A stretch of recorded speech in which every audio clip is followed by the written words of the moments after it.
Having spent a well-needed and enjoyable weekend with family in my mother's rural home of Rusip, it was possible I had missed some crucial breaking news stories, especially pertaining the form of government we had in Zimbabwe.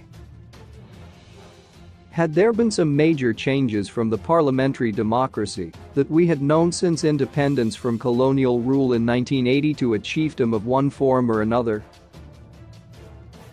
On my return to my Redcliffe home, I immediately immersed myself into catching up with all the latest developments, just in case I had missed the big news. However, to my great and utter relief, we are still very much a parliamentary democracy. What had inspired such confusing thoughts and questions in my mind? Well, what else was I supposed to think when we have a whole vice president of a nation, Constantino Chiwenga, boldly but disingenuously declaring that our president, Emmerson Dambudzo Mnangagwa, was in fact the paramount chief of Zimbabwe, thus could never be criticized or rebuked, at least as long as he, Chiwenga, was around. He said this while addressing the country's traditional leaders who had gathered in the capital Harare for their annual Chiefs Conference in response to the fearless and open warning issued to Mnangagwa by Chief Murani of the possible dire consequences of continued corrupt tendencies by his regime. Bold statement by Chiwenga, indeed, but disturbingly misleading, unacceptable, and quite worrisome for a country that portrays itself as a parliamentary democracy. The question then becomes, why in the world would someone in leadership issue such brazen threats against those that practice what should normally be an acceptable, integral, and essential part of democracy? Since when has criticizing the president become a crime? Even the ridiculous law frequently cited by law enforcement agents in arresting those who would have been deemed to have insulted and denigrated the president was long ago declared unconstitutional and struck off the statute books. Why does Zimbabwe continue to claim to be a democracy when, quite plainly, the leaders themselves are never shy in publicly painting a terrifying image of a draconian primitive medieval kingdom ruled over by some power-drunk, overbearing, intolerant tyrants immersed in some delusions of grandeur? I remember penning an article on 1 October 2017 entitled, "Leaders Who Want to Rule Forever Should Have Been Traditional Leaders," admonishing then-President Robert Gabriel Mugabe from his insatiable thirst for power and apparent desire to act as if he were some paramount chief entitled to a lifetime of power. Needless to say, he did not last another 1.5 months in office.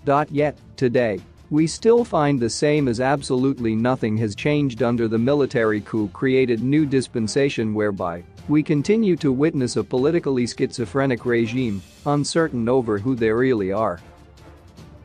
Let me do them a huge favor by reminding them in a true democracy, any elected leader, yes, including the president, is subject to the people of that country and is answerable to them, since his or her authority to govern is derived from the citizenry. Even our own country's constitution unambiguously states this fact in its founding values and principles, section 3(2)f. This is in stark contrast to a chiefdom or principality led by a prince or princess or kingdom, or even a fascist Nazi state ruled over by some deranged Führer. Our government in Zimbabwe needs to get its act together by acknowledging that they are actually subservient to the people who place them in those offices of authority and pay their salaries through taxes.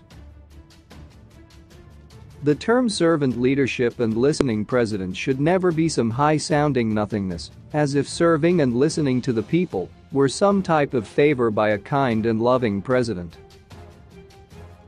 but rather is a constitutional obligation in any true democracy. In other words, Mnangagwa is not by any stretch of the imagination an untouchable paramount chief who cannot be criticized and rules with impunity. He is accountable to us, the people, and is our subject. As already highlighted, there are various forms of governments, each with its own peculiar system of governance, but Zimbabweans willingly chose to be a parliamentary democracy, which should be bound by all democratic tenets and principles without compromise.